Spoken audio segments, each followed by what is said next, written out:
to these boys. Yeah. No. Allahumma salli ala al-Mustafa Habibna Muhammad alayhi salam. Allahumma salli ala al-Mustafa. Bismillah. Alhamdulillahi Rabbil Alameen. Sallallahu ala Sayyidina Muhammadin wa ala alihi wa sahbihi ajma'een. Rabbi shrah li sadri wa yassir li amri wahlul 'uqdatan min lisani yafqahu qawli. Rabbi zidna ilma, Rabbi zidna ilma, Rabbi zidna ilma. Wa ba'd. Assalamu alaikum to all those who have joined and who are joining. And inshallah ta'ala, we'll have another opportunity to have some discussions with myself and with the great doctor, the great Shaykh, the great doctor, Shaykh Dr. Javeed, who's been on the da'wah scene. He is the original da'wah man.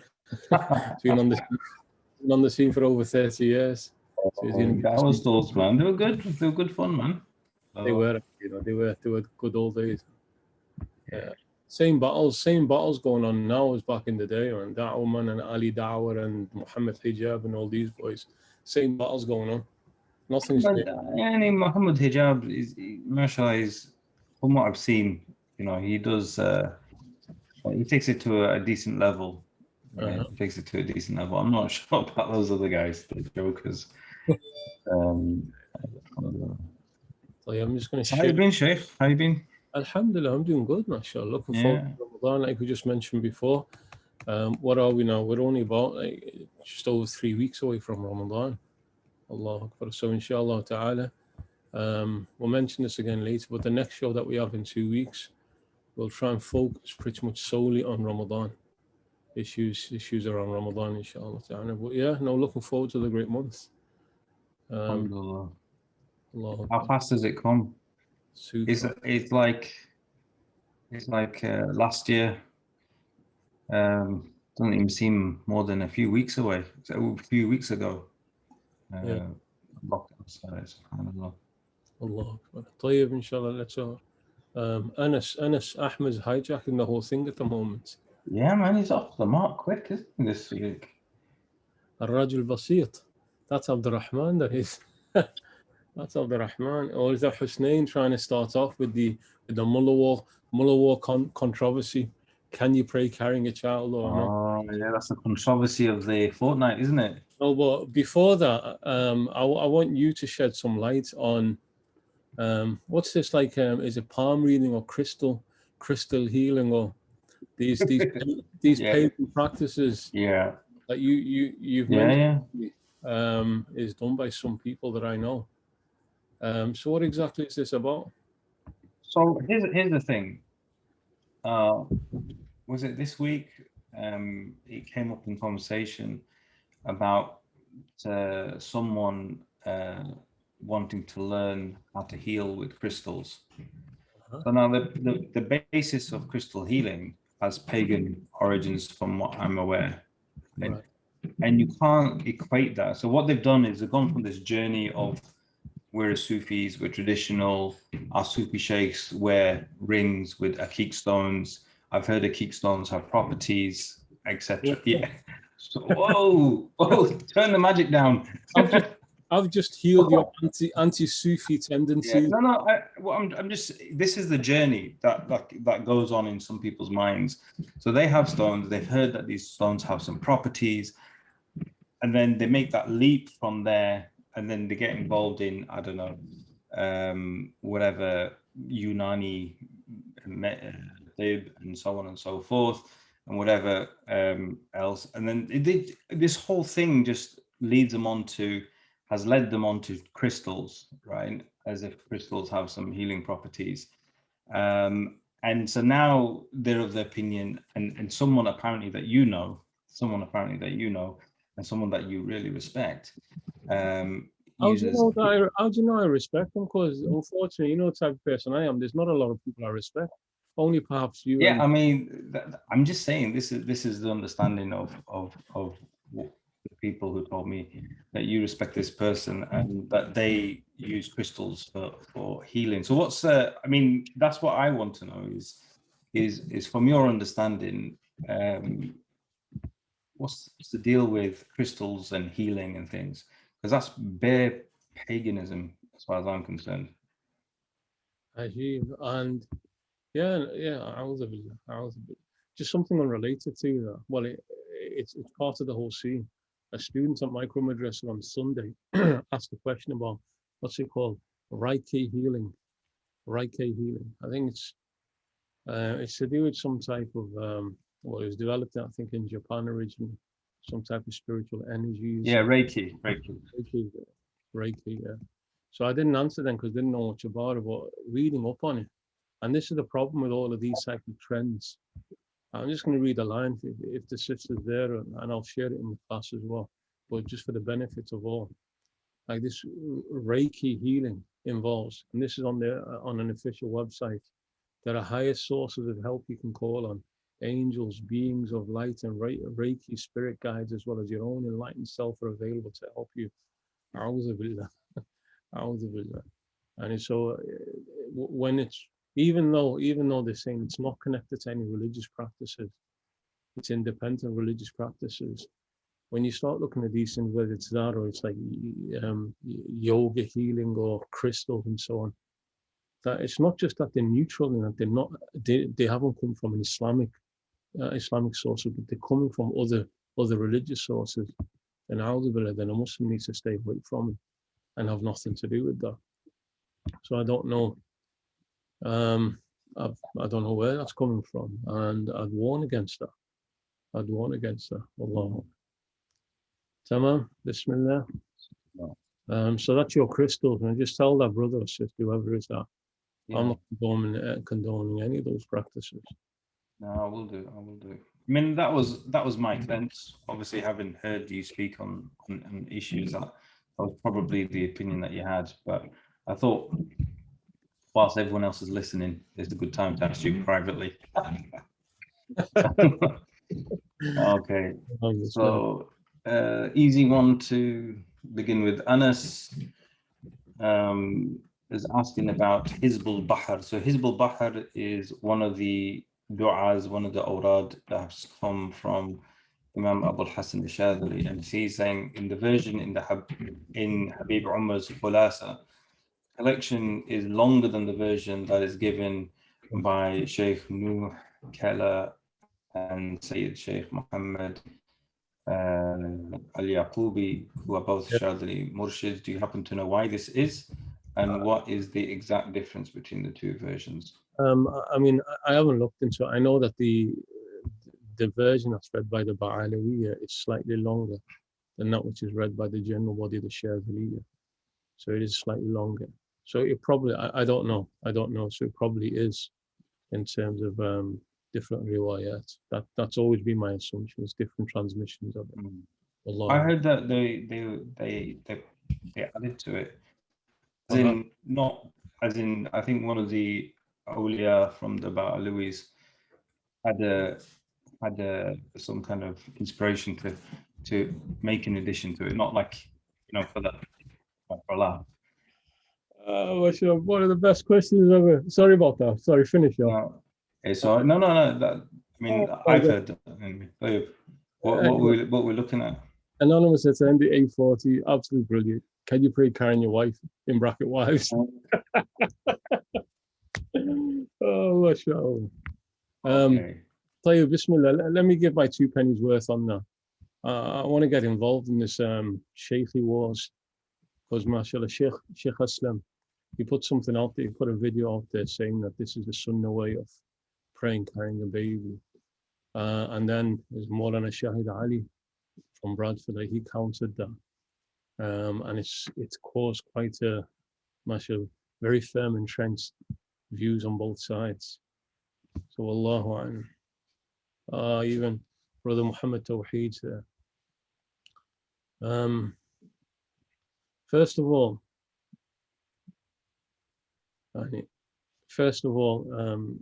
in terms of praying with a child, it is permissible to pray with a child, although it's although not to, it's better not to. It is permissible to pray with a child.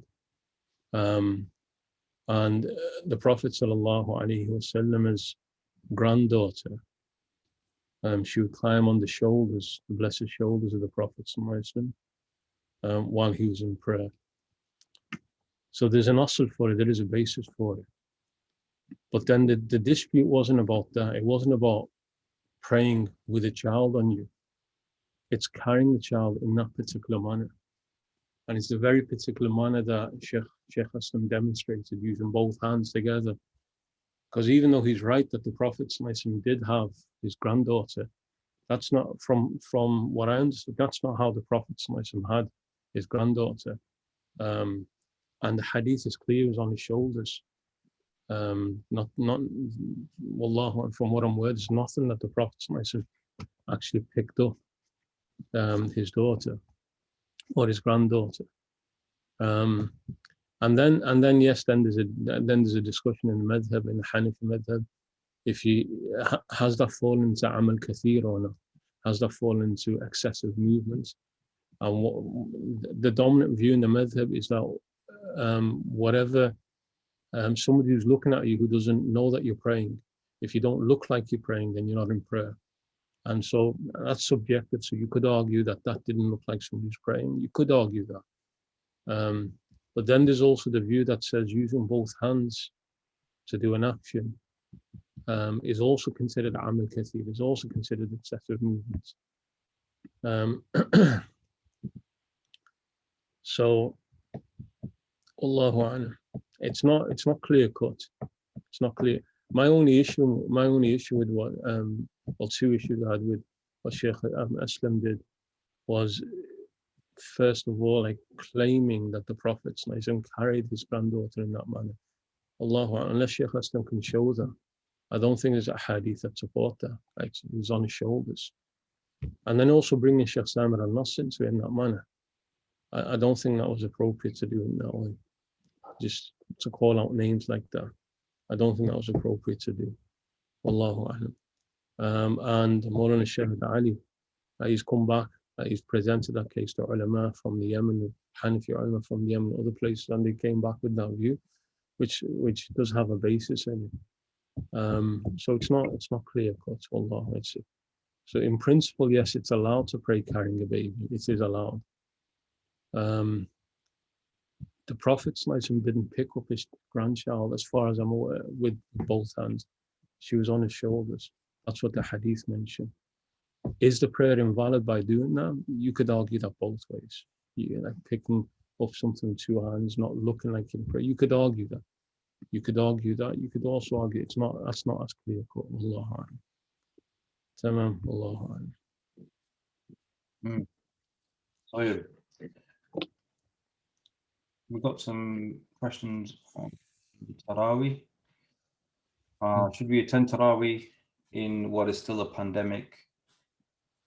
I assume also that Jummah is not wajib in the current climate. When does this change? A'lam. Answer the question, please. I mean, the attendance of Taraweeh, it's not part of that anyway. If you have permission to attend, then you can attend. There's no harm in it. Yeah. It seems that things are coming under control at the moment. Things are improving. So yeah, providing that there's a permission, then people have every reason to go. If people still feel concerned, then if they say it's not fault, they can pray at home and knock out those last 10 surahs twice over. Yeah. Inshallah. Yeah. So, however shocking it may seem, Taraweeh is not fard. It's not an obligation. Obviously, there's great reward, and Taraweeh in Ramadan is like praying fard out of Ramadan, because every Sunnah Nafil you receive the reward equivalent to praying a fard. But praying in the masjid is recommended. It's mustahab. Praying in the masjid. And so with the pandemic, although it's coming under control, but with the pandemic, with there still being concerns. So yeah, pray if you can. Try and be safe in doing so. And the same with Jumu'ah. Same with Jumu'ah. Now that things are going back to some normality slowly, there will come a point where people will be required to go back to Jumu'ah, where everything is pretty much under control. Then at that point, and we're generally the safety and security, then the Fard Jumu'ah will return back as it was. Allahu Akbar. Right, so this is a continuing, this question is like a continuation of topics that come every couple of weeks. And I'm sure if we held this every day, these kind of questions would come. So Anonymous is in a household where there's lots of arguments and conflicts, and they're asking, they're saying that they're unable to resolve these issues, and that's not uncommon either. And the impact or the result of that is that it's having a huge effect on their mental health. What advice do you give to surviving in a toxic household? Although that's your role. How's it my I've no idea. Subhanallah. Subhanallah. I mean, it's a you know, I feel for these people because it's very easy to say get out of it or distance yourself or look to the example of such and such a person in history and what life they had. So it's easy to kind of give that advice, but for the person who's trapped in it, subhanAllah, I don't really have a very good answer. What I would say is that you do have examples of people who excelled in circumstances where it was extremely toxic throughout history, in terms of their religion, and you can't excel in your religion when it affects your mental health. Right? But I would say that there are good Muslims and good professionals who you can speak to. I'm not saying everyone that you contact will be good, but there are definitely good people out there. I like to mention Shaykh Asim. I think he's a guy in this regard with huge awareness, both in terms of mental health and also the Sharia. And you know, I would recommend him for people to speak to him, and he can give guidance from both aspects. So just to add to that, assume that it hasn't got to a point where it's actually persons like affected heavily in terms of mental health issues, but it's actually getting the person down. So what Dr. Javid's given there some practical advice, but in terms of spiritual answers, make sure at home the Quran is read. Make sure in the home the Quran is read. And even if it just means playing the Quran, even if you yourself are not reading it, like things of this nature, there's a lot of shaitani forces around. There's a lot of evil, harmful forces around us. And there's a lot of practices that we do amongst ourselves that really damage relationships within the home. And one of the worst is the absence of any ibadah within the house, the absence of any worship inside the home. Perhaps more than anything else, it has such an effect. So if you want to resolve that, just try and get some, read prayer and try and read some prayer in Jama'at at home. Recite the Quran, halaqah Quran in the morning, in the evening, read Surah Yasin together, read Surah Al-Mulk together, just do some dhikr together. Those things will bring some type of peace into the home. What can I ask you, what would you advise? I mean, this is a real situation as well. In fact, it's a brother that I know quite well, and he's sort of quite respected in our local community, and he's one of the like Naib al-Imam. But he beats his wife, you know, as in, you know, bruises and things like that, and the wife doesn't have any extra support from her own family. She's been ostracized from her own family because she married outside of her community, right? So she's in she's, you know, she's kind of stuck right? At what point does she take action, right, to avoid being beaten by her husband? I mean, I think he's asked for divorce, but he won't divorce her. And, You need to look at people who have some effect over him, some influence over him. She needs to look at that. No, because even if he won't divorce, if pressure's placed on him, and for somebody who has that type of position amongst the Muslims, then an issue of his reputation will be an issue of reputation and honor. Like where if it starts spilling out, then he may actually come in line. He even may give it that divorce. So, and when you say, what point does somebody else intervene, or does she take it to the point where it gets to it? Before there should be some intervention before it gets to that point where the woman's being beaten. There should be something before that. And because we don't have a system of a qadi who can intervene in these, where she can take it, then it's about people of authority and influence in the community. They have to be involved and pulled into these cases. And imams. I mean, as in get involved uninvited, or? It's potentially depends upon how severe it is. If it's known and it's severe, then perhaps yeah. Then perhaps yeah.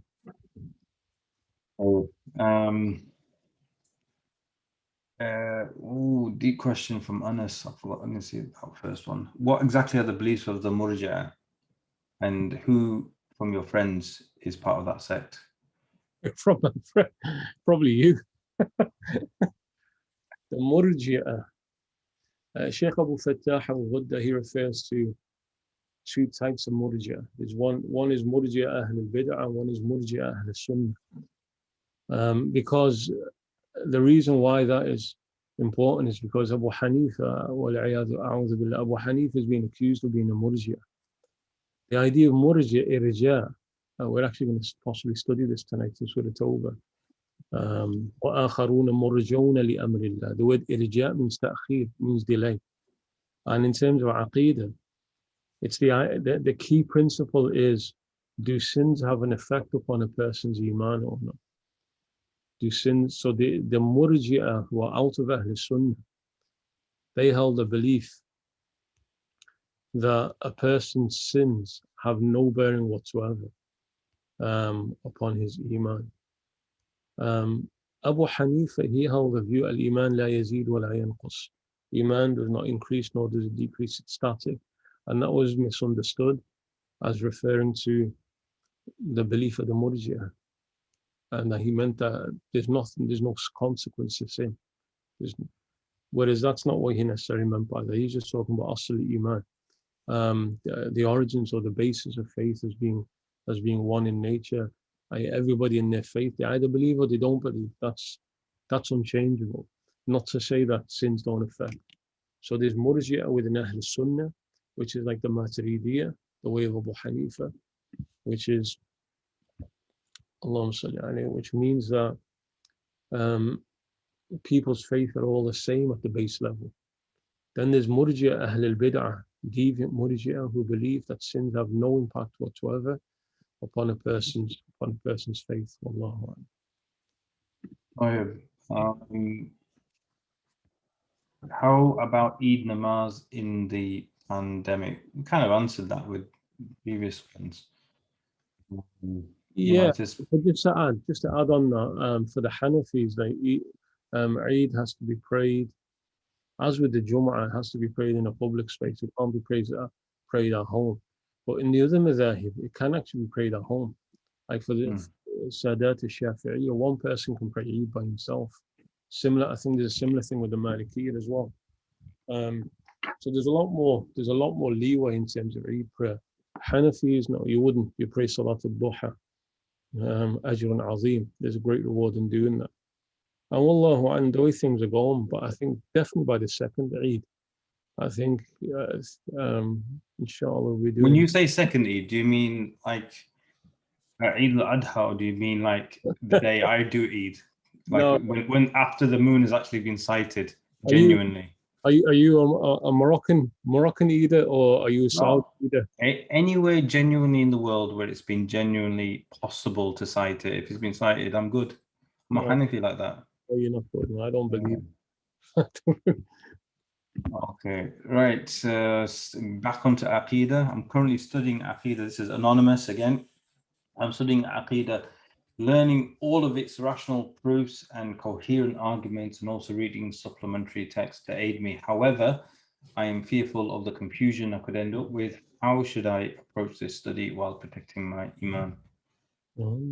Bismillah. How did it affect you studying it? If I'm entirely honest, everything I studied affected me. When I studied Tajweed, everyone I heard had unacceptable Tajweed. When I studied fiqh, everyone was committing some Have you heard Husnain read Quran? contra. Subhanallah, I've been protected. I've been protected. I don't know why. I don't know why Sheikh Samir allowed him to lead the prayer in front. I have no idea. I have no idea. I think Sheikh Samir probably went back and prayed it again after. But no joke. When I did do Aqidah, everyone just seemed like a deviant. Uh-huh. Yeah, it's for a time till I sort of spent some time away from it. So I'm sure. What's the answer? What's the answer? Allah, well, that's a bit to the point there. What's the answer? There's a need to study Aqidah from a rational basis, using the Dalail Aqliyah. There's an absolute need for it. We cannot live in this little. I don't know. There used to be a bubble that existed where we just live like the generation of the Salaf and focus on Ayat al-Kursi and Surah al-Ikhlas, and that's it. Like we're living out in some desert with the Bedouins in West Africa. That's not our reality. That's not our reality. And and especially because we've been raised in schools of kufr, schools of agnosticism, of atheism, where the divine has been stripped out of everything. There has to be some type of protection, not even protection, some injection. We need to learn our faith, and then once we've learned our faith, we need to learn how to protect our iman from the attack that's all around us. And in the process of doing so, if it begins to start shaping you, then you need to be open with your ustad, your teacher who's teaching you Aqeedah, and go through these issues, because and when you speak to someone, you say, like, so why do you believe that Allah subhanahu wa ta'ala exists? That's the most fundamental question about being a Muslim. The Quran is just, it's everywhere in the Quran. The signs of creation. Why do you believe in Nabi Muhammad sallallahu alayhi wa sallam? That's the Quran. The Quran is the proof. Yawm al-Qiyam, why do you believe it? It's there. Allah, we're not doing like that blind faith where we never question what we believe. That's completely antithetical to the belief of Ahl Sunnah. That's complete at odds with it. So it has to be there. Like, we have to start challenging our own understandings. And if it's a bit of a rough ride, it's a bit rocky in there, then speak to Ahl al-Ilm, go through the issues so that you have some clarity as to why you believe these things. But you shouldn't shy away from them, which is different. Like when you go to higher books in Aqidah, advanced theology, now that's something very different. Here we're talking just like Al-Kharid al-Bahiyya, Imam al-Dardir, Imam al-Laqani, Imam al-Tahawi. This is elementary Aqidah. And it's needed, it's absolutely needed. In addition, become a person of worship. Become a person of worship. That deals with the intellectual aspect. Then there's a ruh. Then there's a soul that needs to be tended to. So as you're dealing with these rational arguments at the same time, ensure that you're assiduous in your worship, because your worship is the real shield of protection. Wallahu a'lam. And what would you say about, like, for instance, doing what you can to develop your relationship with the Prophet sallallahu alaihi wasallam? Because the stronger your relationship with the Prophet sallallahu alaihi wasallam, the harder it is to kind of believe things that put doubt in him and Allah subhanahu wa ta'ala. Absolutely. And Actually, no, yeah, I mean, that was the final point, which is, even though this may sound really, but to have a strong connection with the Quran and Sunnah is essential. And yani meaning guided, not random. So study the Quran with the people of the Quran, study the Prophet with the people, and keep yourself attached to that. And inshallah ta'ala, that person, inshallah, will not go astray. Wallahu a'lam. Okay, so City Oh, Anonymous. sorry, just before going back to City Anonymous, all these cities everywhere, all these anonymous cities. Just a final point on that. That question was raised in relation to somebody who fears having some doubts when studying Aqidah. But those answers, that's for everybody. That's for everybody. That is the times that we're living in. Nobody should feel secure within their iman. وَلَا يَأْمَنُ مَكْرَ اللَّهِ إِلَّا الْقَوْمُ الْخَاسِرُونَ. Nobody should feel secure. So everybody should be concerned and worried about what are the protective measures I need to have in place to protect my iman. And all of what we just mentioned there is part of that. Now, You've been teaching for, I don't know how many years have you been doing micro now? over 10 years, I think. Yeah. So over those 10 years, I mean, are you seeing a drop off in terms of the abilities of students? Because the arguments are there in the books, right? And you provide us arguments, you know, in terms of Aqidah, why we believe things during the course. But are you finding like this an increased weakness in our ability to comprehend what is actually a well-formed argument? No, I'm not finding. I'm actually finding the opposite. I'm actually finding the opposite. Like 10 years ago, a lot of those who were coming in, yeah, how would you say, like the more middle-aged people coming in who've already been around the Muslim What are you scene. looking at me for? Because I'm talking to you, that's why. All right, okay. You and I were middle-aged. I thought you were making an indirect comment about me. Okay, go on. I was also middle-aged back then. Well, Yeah. it was our own age group at that time. And we came from a background where, and in a sense, you did accept what you were told. So then to start opening up these ideas to people who've not been exposed to that, I thought that was more challenging. Whereas now, like the next generation, there is a natural inclination to question everything. So it becomes at one level, it's not more difficult to deal with. The and in a sense that those who say the Shaykh said it must be right, that type, like to get him to think about these things, that was a lot harder, a lot. But it's an interesting discussion that maybe, I don't know if Aqib's on here, but that's perhaps a podcast, like the change in the students over the last 10, 15 years. Because there is, I mean, there's a lot that can be pointed out there. The change in the caliber of students, type of students. It's an interesting discussion to be had. Interesting. And one day, inshallah ta'ala, you'll be the Ustad and the Shaykh. No, I won't be. I won't be. Yeah, I'll be a Shaykh because I'm already got grey hairs and meet the age requirements. Inshallah, one day when Hussein does a podcast with you, you're going to have to explain how, after being on the Muslim scene since the 80s, you're still not a Shaykh. How has that happened? How are you refusing? Allah's protecting the people from me. How are you refusing to pay your zakat? Because Allah's merciful and He's protecting people from me. Okay, Tayyib. Anyway, back to City Anonymous.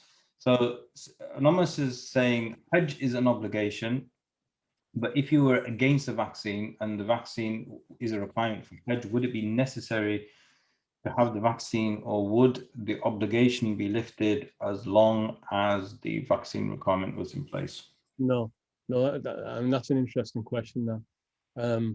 See, all the conspiracy theorists, Muslims, they need to get over this now. Like, if there's no real danger in the vaccination, other than if there's no real danger in the vaccination, then there's no grounds whatsoever to refuse. Because every year when you go to Hajj, you're having vaccines taken anyway. So the way this has been dropped on the world and so on, it's caused a lot of panic and confusion in the minds of people. But now to say, no, it's a fard Hajj, and I can go and I can afford, and but I'm not taking the vaccine. I'm not taking that vaccine. So you have to have some real grounds to show there's some genuine darar, some genuine harm in taking that vaccine. Then it will lift, then the obligation will lift. Wallahu alam. Alternatively, if you're still so staunch, this is a kind of a get out. A kind of a get out, which is with the Hanafis, al-hajj wa al-fawri wajib. Doing the hajj the year the obligation required is wajib. With all the other imams, it's not. It's ala tarahi that you can do years later. As long as you know you'll be alive and you're able to afford it, then there's no obligation to do it immediately. So if you feel a bit stressed out about the vaccination, then on the view of the other imams, you could delay. But for the Hanafis, no, there has to be some real proven danger, not just like in your mind or on WhatsApp or on some viral videos going on, some real proven danger, then you can argue. Wallahu a'lam. Okay, this is an important question. Assalamu alaikum. Can we have friends of the opposite gender? If yes, how can we convince our spouses so that we can, especially if we have known the friends since we were very young, but the spouse is not happy, but we have a modest interaction with friends, almost as if they were siblings. Is that Zahid's question? No, but this is so common. I mean, not everybody. I mean, I've seen families, and not everybody has a problem with it. But it is a very serious question. I'm glad whoever asked it. I'm glad they've kind of brought it up.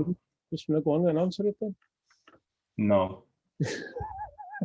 You can't just say no like that. Come on, bro. I think in terms of what I've heard from people of knowledge, there's no real room for having being able to be courteous. Like, for instance, someone says salam, maybe saying wa alaikum salam, or just if you need to ask them something, right?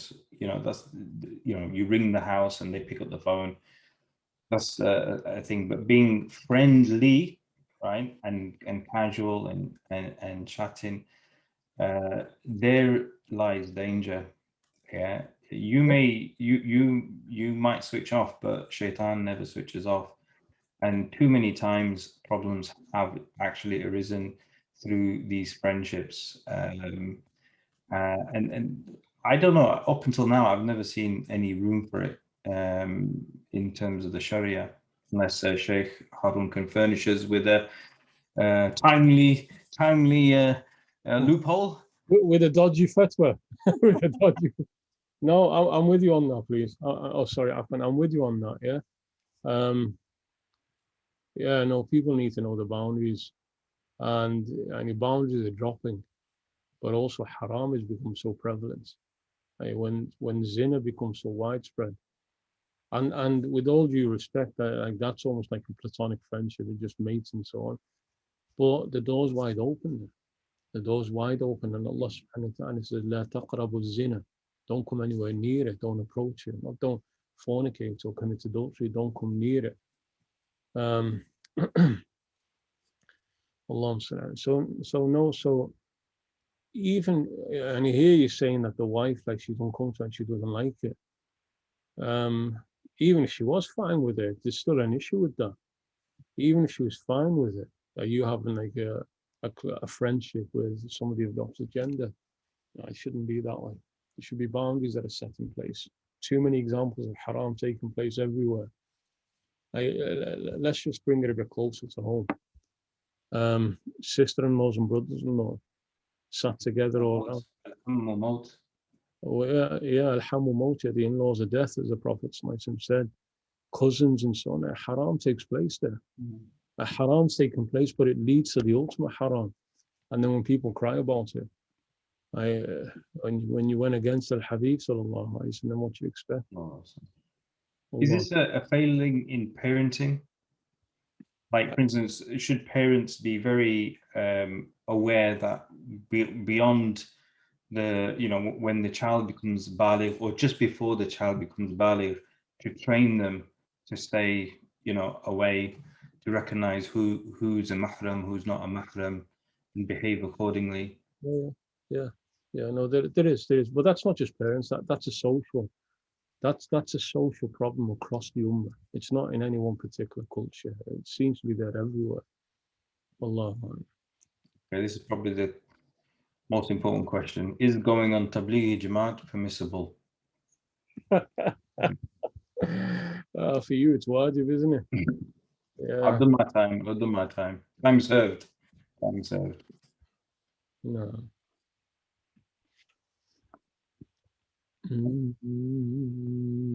Okay. Our Sayyid is asking, roughly what day will you be covering tafsir of the last 2 ayah of Surah Tawbah? Will it be 15th of Sha'ban? Probably the 14th of Sha'ban, because we're finishing on the 14th. Inshallah, make dua we get there. I think I'm just going a bit too slow at the moment. So we've got like, inshallah, around the 14th. Might just have to read through it quickly. Okay, Huawei Mate 20 Pro is asking, where did the opinion of Mi'raj taking place on the 27th of Rajab come from, and what is its strength? What's the understanding of Haytham? Just give me 1 second. Let me just pull out the reference for.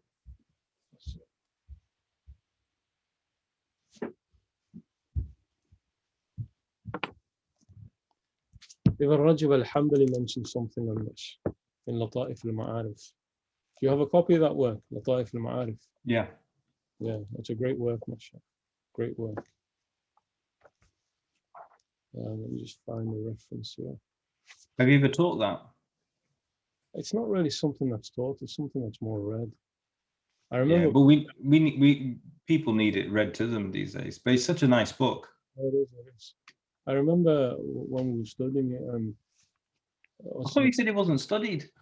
You just said it was read. When we were studying, I remember Sheikh Thaqib Mahmoud, when he was in Damascus, he said that he read that with Imam Zayd Shah. He read this. What, in his Cockney accent? Imam Zayd? No, Thaqib. Probably. Yeah, but he said he read too. So where is the narration? He mentions. Okay, so for the brother, so Ibn Rajab, in the end of the section on Rajab itself, he says,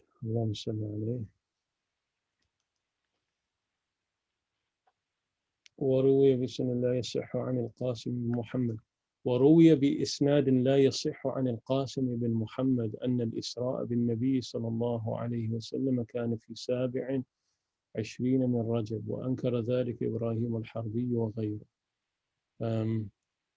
So Al-Qasim ibn Muhammad from the Tabi'een, it's a grandson of Abu Bakr as-Siddiq.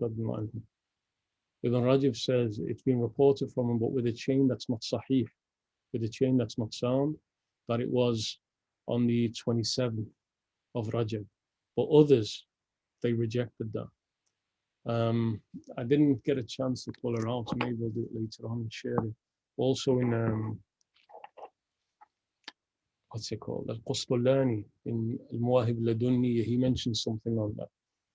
So there is an asl for the opinion. It's not being plucked out of nowhere. There is an asl for it, even though it's a debated view. There is a basis for it. And then, as with, this doesn't satisfy many, but as with the Mawlid al-Nabi being the 12th of Rabi al-Awwal, which is not necessarily the strongest view, the stronger view being the 8th of Rabi al-Awwal. But like al-Zurqani, he argues the strength of that being ما رآه المسلمون حسنا فهو عند الله حسن.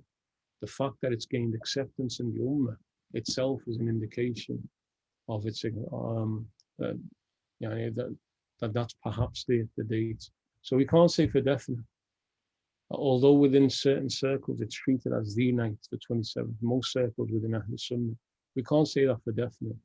Then after that, even There's no harm anyway. There's no harm. Even if it's not, there's no harm. Allahu Akbar. In gathering and remembering blessed nights and connecting people, connecting the average Muslim, there's no harm in doing that. Wallahu Akbar. Any recommended du'as to deal with depression and anxiety? يا دعاء الكرب دعاء سيدنا يونس عليه السلام لا إله إلا أنت سبحانك إني كنت من الظالمين. So read a lot of that. Al-Ayat al-Kareemah, read a lot of that. That's the Quran itself tells us, and the Prophet encouraged that for depression and anxiety.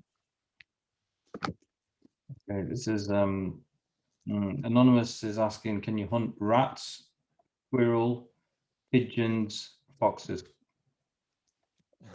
I think I'm assuming this is not for eating. If the texts, then yeah. I think I know who it is because he's actually sent me that question. And the one about squirrels, I'm unsure of. The other ones, if they're pests that are harmful, then yes. As a general, any creature that's harmful can be killed. So yeah. Allahu Akbar. How do you retain istiqamah when going through a hard time? When you told them, you're a man of istiqamah, I'm not. No, that's a tough one. Okay, let me just share something on that. And this is a Quranic advice. The verse of istiqamah, فَاسْتَقِمْ كَمَا أُمِرْتَ وَمَنْ تَابَ مَعَكَ وَلَا تَطْغَوْا. The verse in istiqamah, which Allah orders istiqamah, saying first to the Prophet, and remain upright as you've been ordered, along with all those who repent along with you. The very next verse gives an indication. وَلَا تَرْكَنُوا إِلَى الَّذِينَ ظَلَمُوا فَتَمَسَّكُمُ النَّارِ. Don't incline towards the wrongdoers. You want istiqamah? Don't incline towards the way of wrongdoers. Don't be around. Don't surround yourselves with people of sin and people of haram and people of kufr. That will protect you and that will allow you to remain in a way of istiqamah. Istiqamah, or generally anything, like a moment of weakness within you, it's those around you will either pull you up or pull you further down. So if the people around you, people who are strong in their faith, even when you're weaker, feeling weaker, they will lift you. If you're strong in faith, strong in your practice, but the people around you are people of kufr or fisq, people of disobedience or sin, they will pull you down irrespective of the strength of your faith. So the instruction of Allah in the Quran after istiqamah, وَلَا تَرْكَنُوا إِلَى الَّذِينَ ظَلَمُوا. Don't even incline towards people of wrongdoing, فَتَمَسَّكُمُ النَّارِ, lest hellfire touches you. Wallahu. Go on, sorry, Afan. Share what you were going to say. You know what? I honestly can't remember. Someone is asking, I've read many hadith saying that women, even menstruating women, should attend Eid namaz for the benefit of the khutbah and community. Is this correct? Yes, there are many hadith that say that. But it's not a question of whether the hadith say it or not. It's what's the application of those ahadith. So in terms of application of those ahadith, yes, you're right that the ahadith says even menstruating women. But there's clear prohibition of menstruating women entering into masajid, and pretty much now everywhere. Eid prayers taking place in the masajid, even though that's not what was happening with the Prophet ﷺ. So yes, there's an encouragement from the Prophet ﷺ. Some of the madhabs of fiqh discouraged it because of a change in society. So it's more an issue of application of fiqh. So saying yes, the Prophet ﷺ said to go there, listen to the khutbah, catch the dua. Yes, that's there, but we need to look at the context of the hadith. Allahu Akbar. Okay. Majid is asking, is there a difference of opinion of buying a house on mortgages from high street banks and the hadith, there's no interest between a Muslim and a non-Muslim in non-Muslim lands? I'm assuming he wants some clarification on that. Yeah, there is a difference of opinion. Yeah, there is a difference of opinion, yeah. So there are some imams who argue that there's a necessity to own a property. There are some who will argue, as you mentioned there, that there is no concept of riba between Muslims and non-Muslims. So there are those who hold those views. I don't feel comfortable with any of those views. Allahu A'lam. And the teachers that I take from, they don't take those views, and even the ahadith and the opinion of Abu Hanifa that says there's no interest between Muslim and non-Muslim is qualified as referring to if the Muslim benefits from it. Allahu A'lam. That's how I understand it. Miles, how can we discourage older teens at university from mixing with the opposite gender outside of their studies? I'm referring to young adults who have been raised from a young age to socialize separately. It has become so normalized that many students see nothing wrong with it, even though they come from practicing families. I just need to go for a second. I'll come back and are you 2 pennies. Are you serious? Yeah, I'm serious. Okay, yeah. Just give me 1 second. That's all good.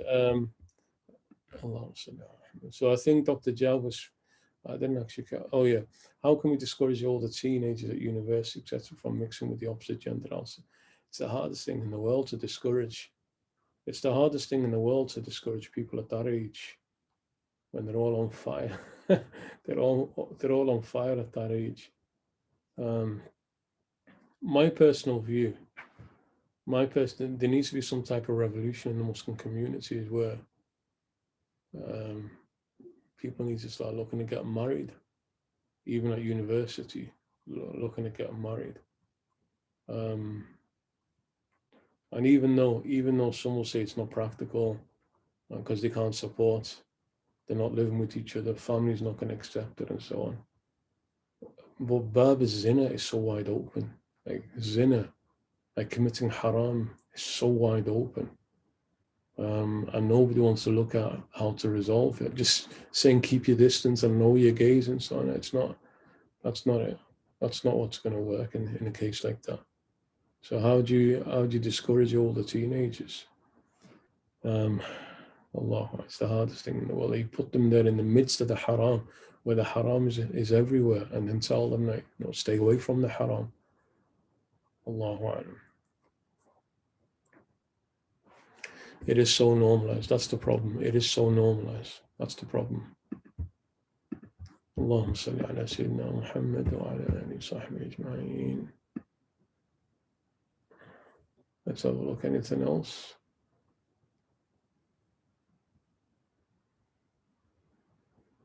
يا حبيبي يا محمد يا عروس الخافقين طيب, let's go back to anonymous attendees asking, are decisions of life, death and rizq made on the 15th of Sha'ban? Made no. What's mentioned is that your qadr for that year is whatever's destined to happen within that year is given to the angels who are responsible for that within that year. So when you say are decisions of life and death and rizq made on the 15th Sha'ban, they're not made on that night. That's fil azal. That's in the eternal knowledge of Allah subhanahu wa ta'ala.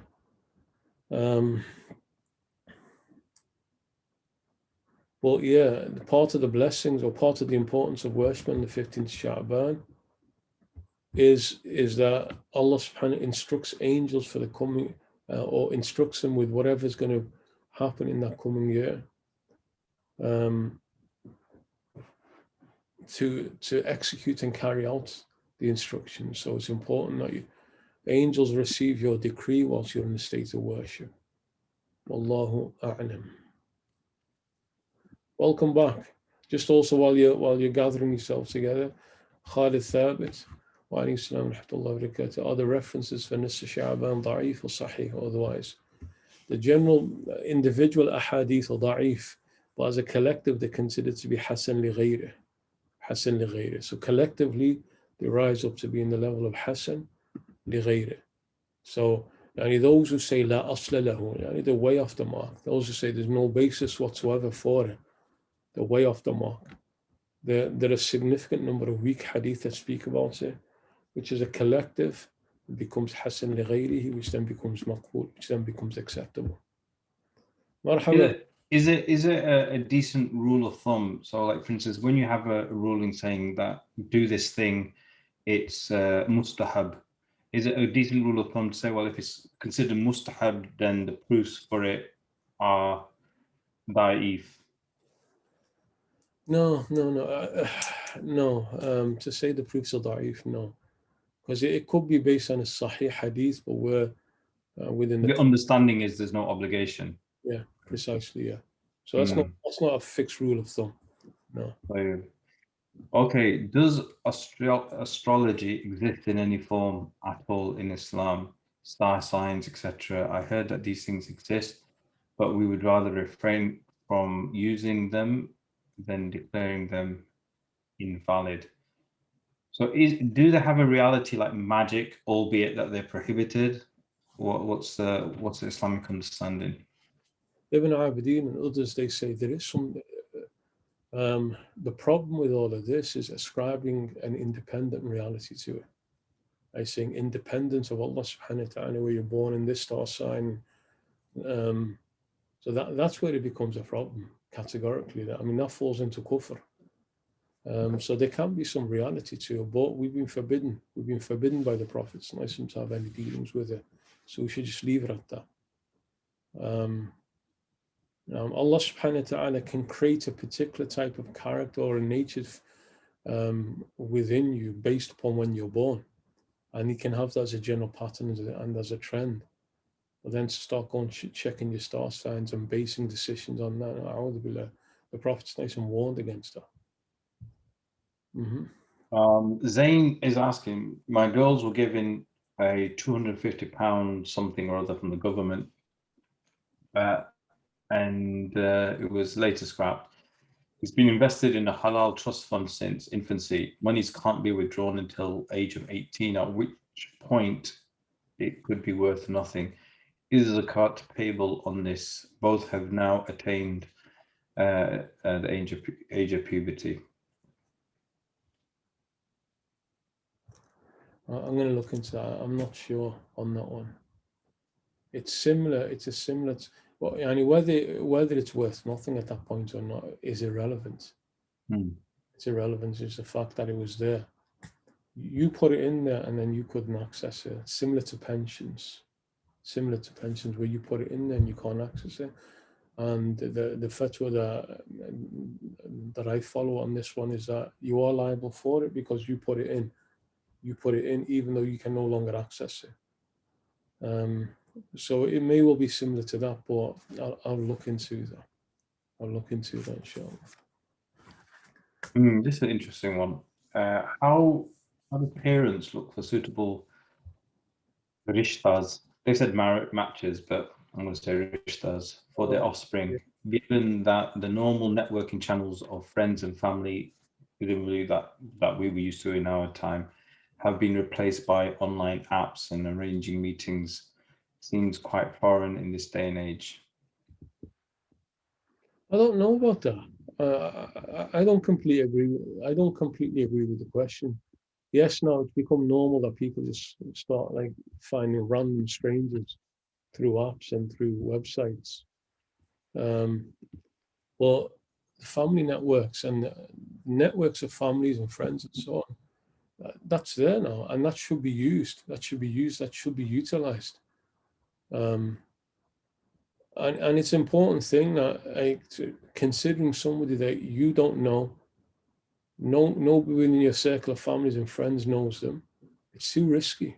It is possible it will work out, but it's risky, and generally it was never done that way. So, Allah, there is still a network. There is a network of family and friends, and beyond that. So, Allah, I think that network should be used as much as possible.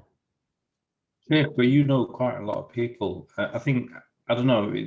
I could be wrong in my observation, but I think people relative to our parents' generation live far more isolated lives. Like my parents were rocking up at some people's houses every single weekend. Yeah, and you know, we would stay over at people's houses. You don't really find that as much anymore. And you know, I think I know more people than average folk, but I can see a difference between, say, even my own situation and my parents' situation. And so, you know, I think other people perhaps even more isolated and do not have access. What you're saying is right. What you're saying is right, and it's part of a wider breakdown in terms of like society generally. I'm not talking about localized. In terms of human beings, like interactions, human interactions are dying out. Like this is our interaction now. Like this historically, not so long ago. This let's all get together in the masjid and do something like this. But now we need to. I'm talking to a screen and I'm talking. This is where we're going now. So with that, then things will become virtual. It becomes online. So then we do need to look elsewhere. But there's nothing like the traditional. Traditional is not backwards. There's a lot of security. There's a lot of goodness within the traditional ways of going through your family, going through your parents. Even, and it generally is advice for those who are looking to get married. The moment you find somebody, like for me, the thing is just like get your family involved in as soon as possible. Because there's some type of security that comes with dealing with your family. Allahu Akbar. My sister's got a question. That's for you, isn't it? No, it's for you. For you, no. Yeah, she can call me anytime to ask questions. No. So that's why she had to come online here now. So Baji's asking you the question. Badi's asking, following the discussion regarding domestic abuse of wives, isn't the fact that the community tend to celebrate, you know, those sort of famous victims who are abused and do nothing, isn't that part of the problem? I'm aware that many women who have raised awareness of issues that they're having have been regaled with stories of women who've been abused for decades, as if this is some kind of example. Fadl, and see your sister. Well, be nice to her. She's older than you. Be nice to her. I think. First of all, before that, how's Abdul Karim doing? Are you asking me? Yeah. He's doing really well. Well, he's got a family of chickens. Farmer Abdul Karim now. He's got like, and actually, he was. Some of them are for eggs, and some of them are for dinner. Right? So it's a really interesting practice. Do you know what I mean? You know, I think more Muslims should start getting back into these things. A friend of mine, do you know Mushfiq, the singer from Manaqib? Yeah. So he's been rearing quails from eggs, right? So he incubated them and then they've grown, and he's also got some runner ducks as well, and so he's been doing that. Have you told Abdul Karim what his zakat, how much zakat he has to pay on those chickens? On chickens, zakat on chickens. Yeah. I've got it. I'll break the news to him. Yeah, is it? Yeah, zakat on chickens, man. I'm putting you on. What's the zakat on chickens? How much has he got? There's no zakat on chickens. Okay, all right. Yeah, who do you take me for? Qari Bilal? Exactly. Yeah. Okay, listen. So the point about this is when we brought this question up earlier on in this session, the first thing that we mentioned is that it's very easy to say these things. It's very easy to give these examples.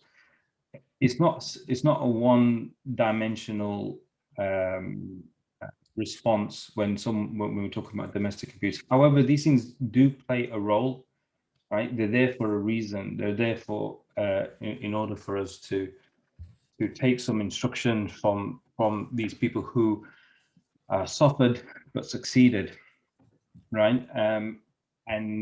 So you can't completely put them to one side, but just simply having these stories and telling people, oh, just put up with it, is not sufficient for us as a community. And I think we mentioned it, maybe unfortunately I didn't make it clear enough, but yeah, as a community, we have to do more, right? The stories are there and they're important, and they have to be remembered and they have to be understood. But in terms of dealing with the wider and perhaps a growing problem of domestic violence, yeah, the community has to do far more. And the solutions have to be found, particularly in the absence of proper authorities. When I say authorities, I mean under the Sharia.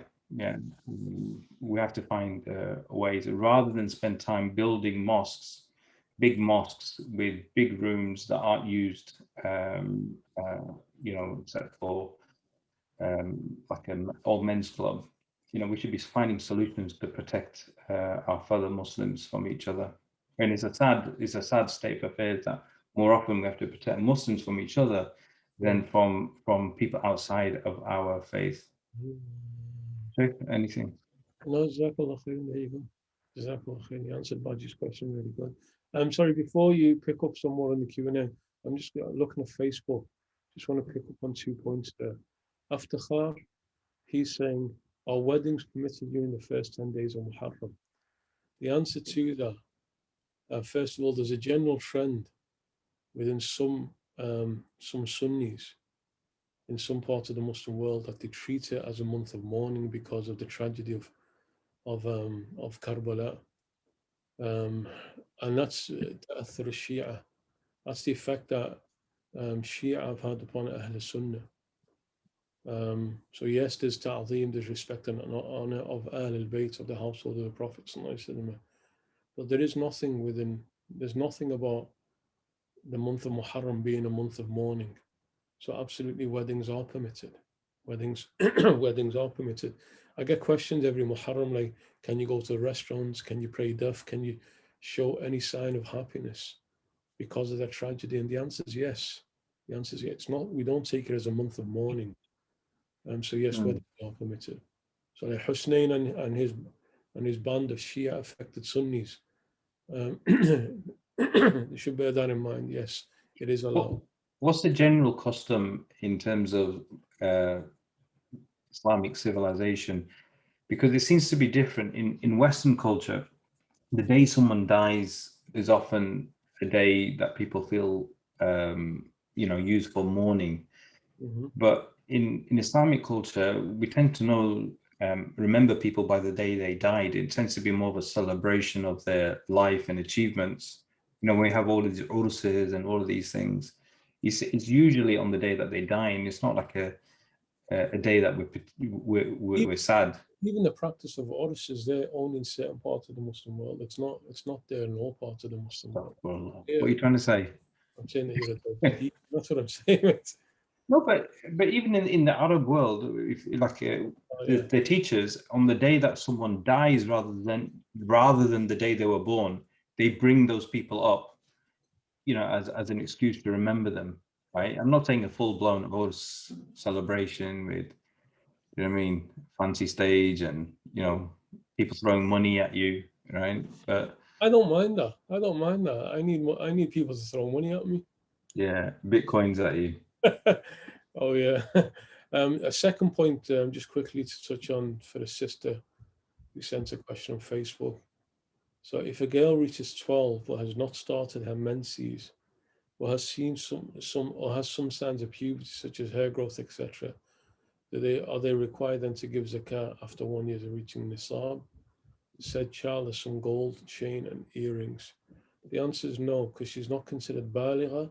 She's not considered to be an adult legally until she has her first menstruation. Other signs like hair growth or even a part of her body developing and so on, that's not considered a sign of legal puberty. So it's once she has her first menstruation, her first period, or if she hasn't by the age of 15, then from 15 and then 1 year after that, she has to give it on a gold. Earrings, she'd only have to pay zakat on them if the earrings themselves were made of gold. Otherwise not. Wallahu a'lam. Okay. There was one question about someone's husband being really busy in the adhkar, the awrad, and the worship, that he's neglecting the family. Yeah. So, what advice would you give?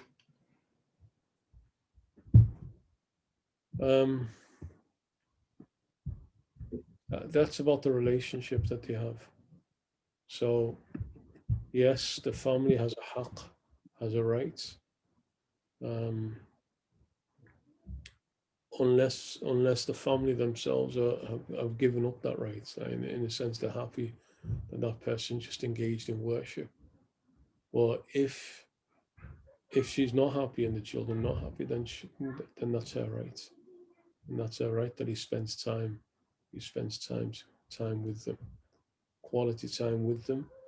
But they don't dictate that. And in a sense, he gives that time to them, but that's it. Then after that, he has time for work, he has time for his worship and so on. So yeah, that does need to be there. Okay. Abbas is asking, in these times, it seems trendy to encourage men to be more feminine, emotional, bain al-qawsayn. It's okay to cry, cook, and clean in the house, etc. Is there now a need to encourage men to be more masculine? And also for women to become more feminine and take a step back. But is that what more masculine means? Don't clean, don't cook? Not necessarily, no, that doesn't mean that. I mean, the question's a bit loaded in that respect. I think, trying to define what masculine is, Shaykh, if you could do that. What is it to be masculine? Yeah, from your vast experience of the last couple of months. Oh, exactly. No, spot on there. What's it mean to be masculine? Allahu Akbar. Ya Latif. Clarify this though. Cooking and cleaning, being a man and he's in the house and he's cooking the meals, or he regularly cleans the house. Yeah, is that in any way not masculine or not considered effeminate? What did you cook today, mate? You know what? Today I didn't cook. I've cooked for a couple of days actually, or 2 or 3 days. So the way you phrase that question is also loaded, because you cook all the time at home, and in fact, you I don't. I'm not ashamed of it. I like cooking. Yeah. No, that doesn't define it, like cooking and cleaning and so on, because I do stuff around the house and probably not enough. But it's not because, that doesn't define what it means to be a man. But there has to be a balance there. So yes, the husband, he helps at home. He's part of the home. But at the same time, his word is final. His word is final. That's part of being a man, just like being decisive, making decisions, leading the family. His word is final. And she must also accept that, also recognizing that he's not obligated to do any of these things at home. He's obligated, he has his own duties in terms of the family, to provide for them, to take care of them, to give them guidance in terms of how to move ahead. But it's not necessarily that he's got to be in the kitchen as an obligation and as an expectation upon him. That's something that he chooses to do. So Allah, yes, there is a need for men to be more masculine, but also women to understand, for women to understand what it means for a man, and it's for a man to be strong and not to feel challenged by that, not to feel that she has to be on a par with him. That if she accepts what he says, then that's putting her down and so on. It works both ways. How come in-laws are not death for the female? Hey, what? Say again. I think it's in relation to Alhamul Maut. Yeah, so they say, how come in-laws aren't death for the female? So I'm assuming that's, well, no, all They are. hold on. That's kind of like taking me a bit aback there. So hold on. So first of all, Al-Hamu is a brother-in-law, right? in this context, yeah, Yeah. it doesn't need No, to. what I'm saying is I think the actual hadith does actually say that it's death for the female, right? But yeah, it works both ways, right? Yeah, it works both ways. Yeah, absolutely works both ways. And that's not talking about like mother-in-law and father-in-law. That's not what it's. This is more about a relationship with a غير mahram in-law. Yeah. Okay, so can we? Oh, we've got a request for du'as for Anonymous's uncle who's in hospital with COVID. Fatiha, sure.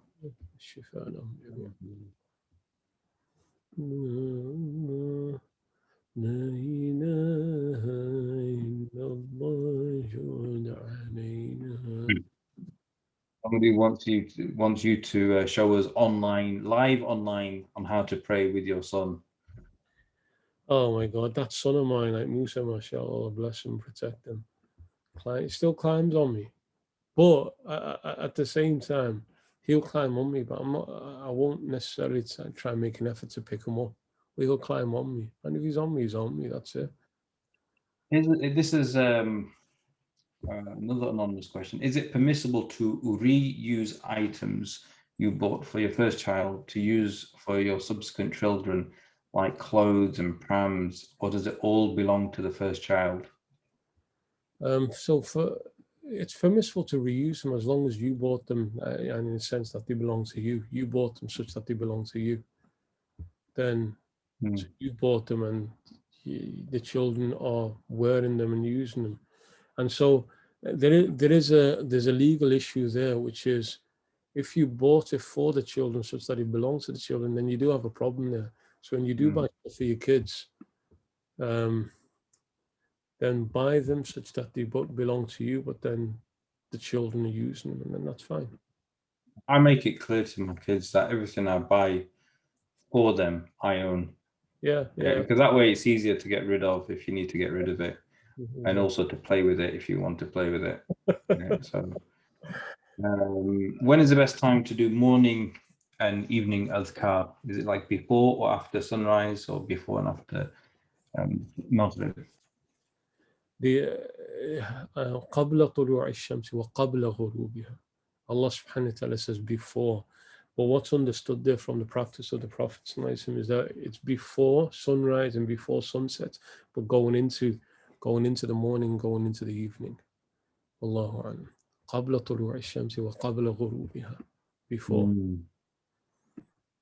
Any words of advice or reassurance for parents with a child with learning difficulties?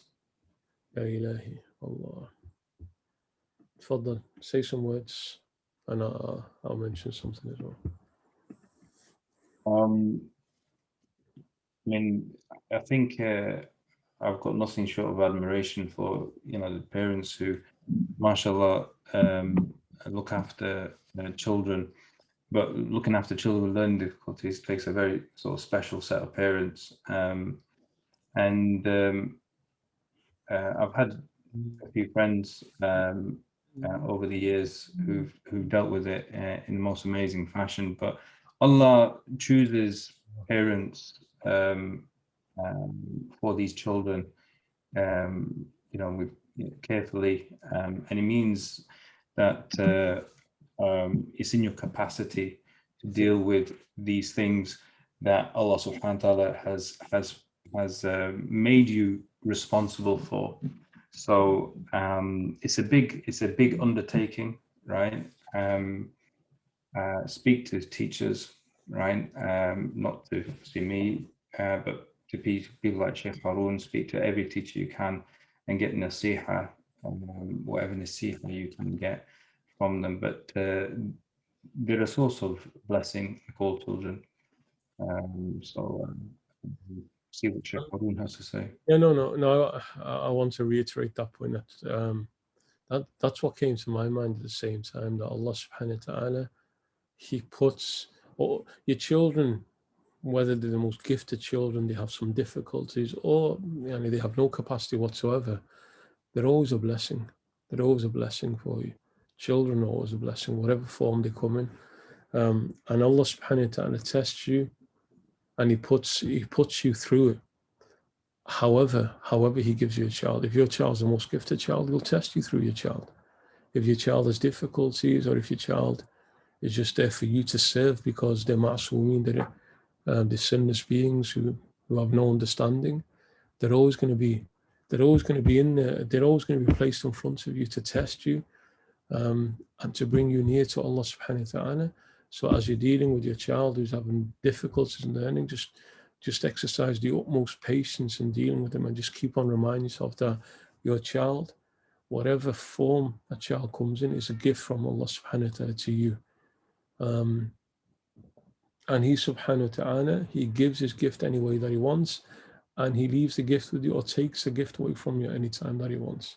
Children are always blessings.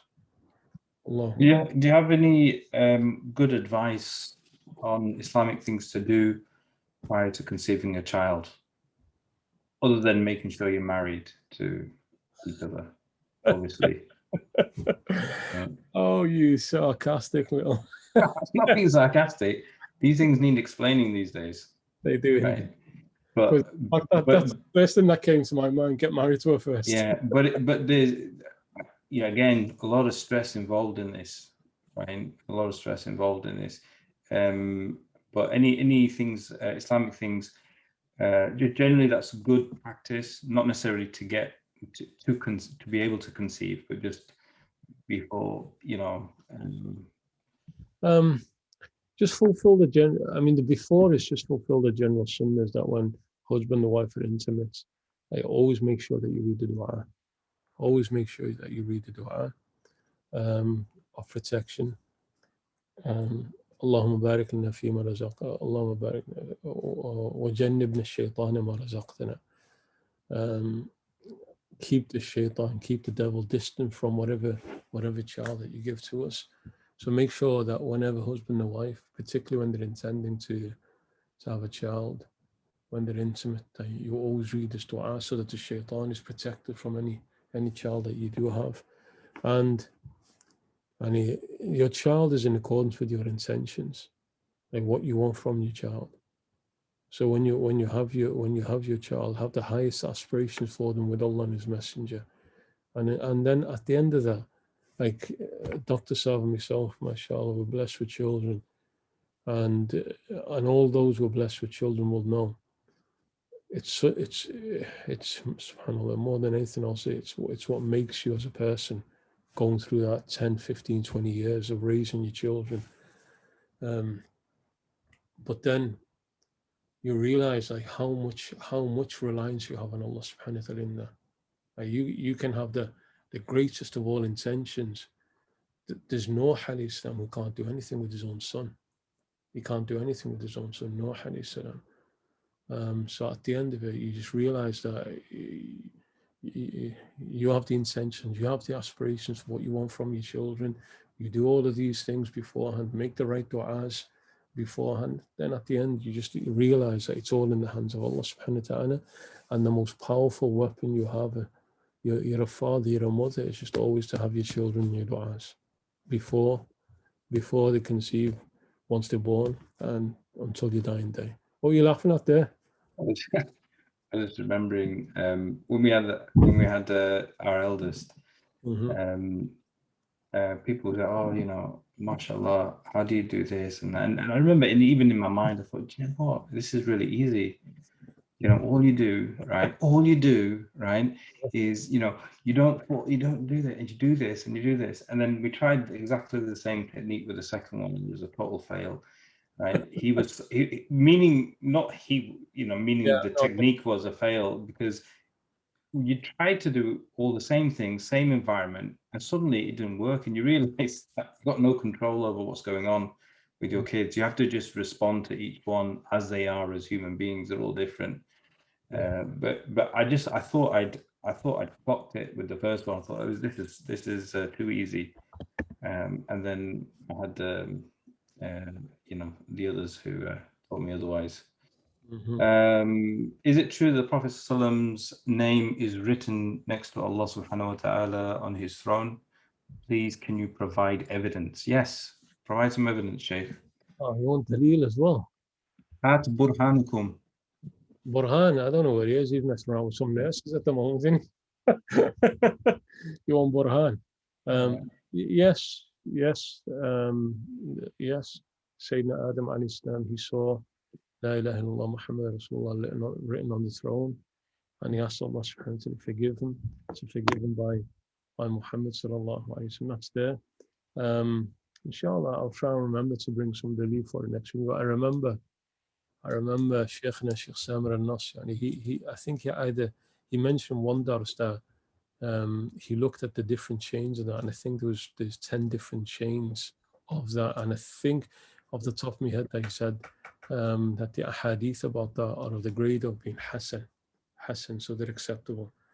Wallahu a'lam. But I'll check that. But definitely there is something there. It's not like, well, some people claim that it has no asl whatsoever. So inshallah ta'ala, I'll try and remember to share that for next time. Any advice on someone wanting to learn Arabic? There's an Arabic question here. I can't find it now, but somebody was really wanting to learn Arabic. What advice can you give them? Yeah, and he says, how did you learn? And do you have any advice? Tfaddal. Doctor's been learning for 30 years now, and now he's mastered it. Now he's at the level of Sivoy. No, yeah. أموت وعندي شيء في حتى. He's still struggling with حتى. So تفضل, Hatta will be the end of me.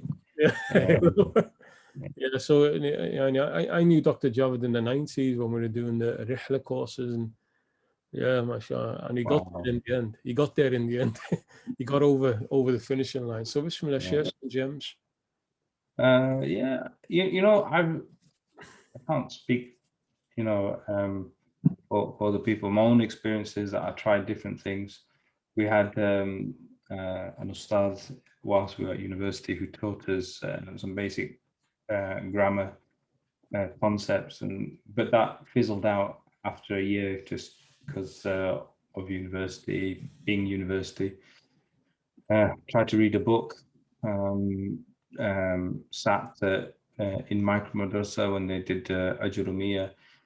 You get, you know, Sheikh's laughing, but you know, you get something from everything if you want, right? I can't say I didn't benefit. Can I interrupt you there, because that's such a crucial point for all those who are listening. Like when the question asked, like, how did you learn? It's an accumulation. There wasn't just one thing. I say, and even in terms of like, when did I start feeling comfortable with Arabic and so on, you cannot pinpoint it.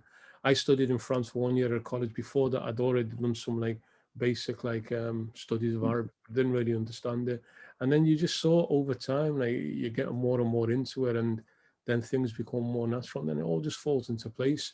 So the way I've always seen, more than anything else, learning a language is a journey. And after all that time now, there's still so much in front of you to learn. There really is still so much. So what's the best way? Simple, practical answer.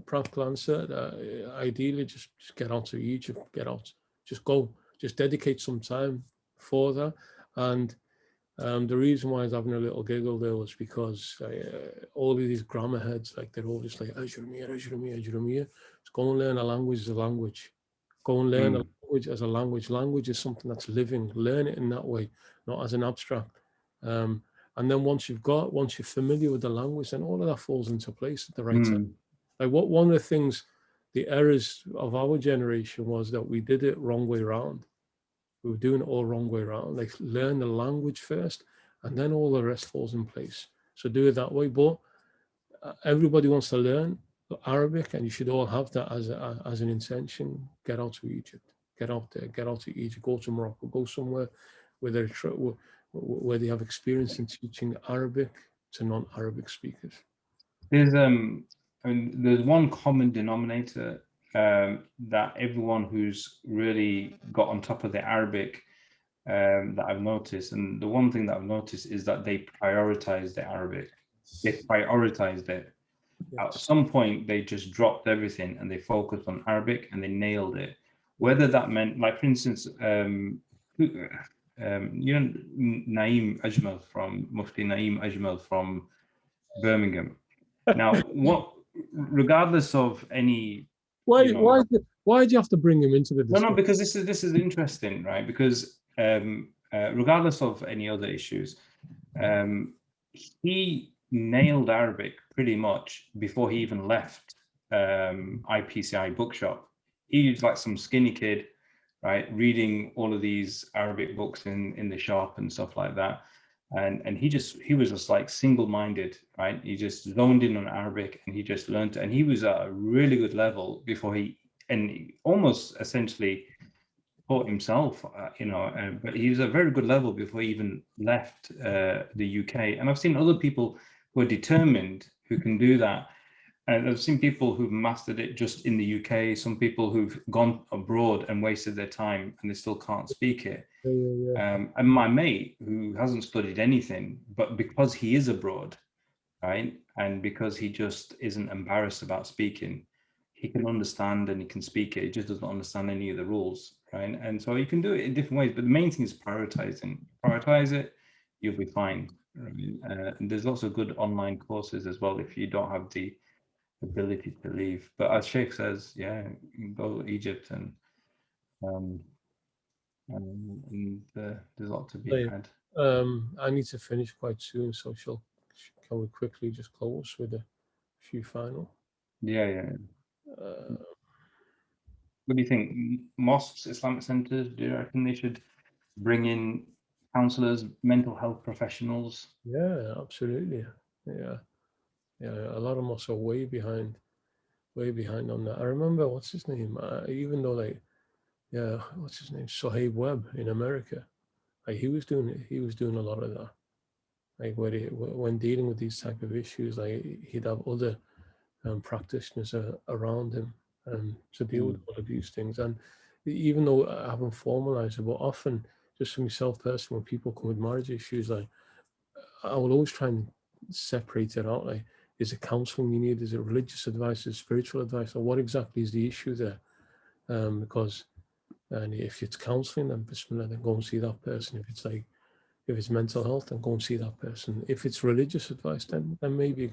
So yes, that is mosques are way behind on that, and they need to come back into the times with that. What do you reckon? I want to undertake continuous Islamic learning so I can get closer to Allah. Would you recommend studying in the UK or going abroad? If I complete my madrasa, then what would you advise me to go to study?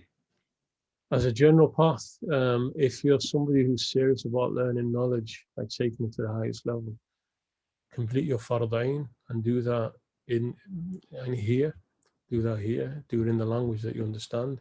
Then after that, once you completed your fardain, focus upon Arabic, become proficient and become comfortable and familiar with the language.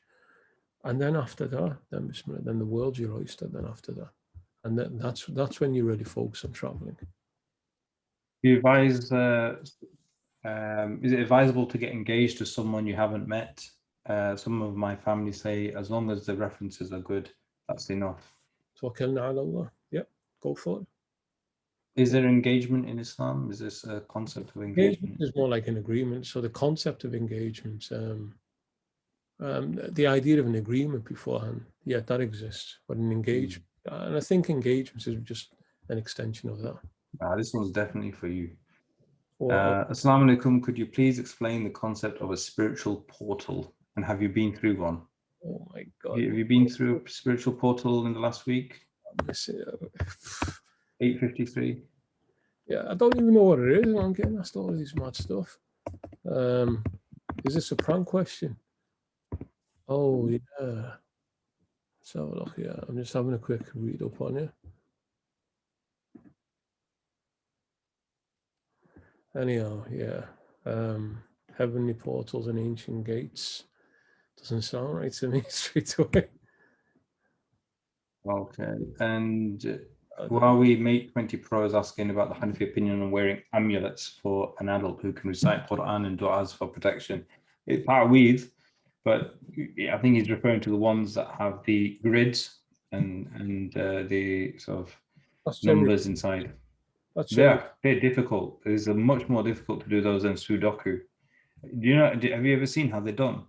no. They're very, very complicated. Yeah, they are generally accepted as being valid because they just represent it, as long as they're representing the du'as and the ayat. So yeah, they are amulets are considered valid and acceptable, even if that person's able to read ayat and du'a. Allahu A'lam. Inheritance shares are worked out according to the law of the land. Then is that acceptable? It's only acceptable if all of them agree to that, because Allah subhanahu wa ta'ala set out the amounts. So that's the entitlement.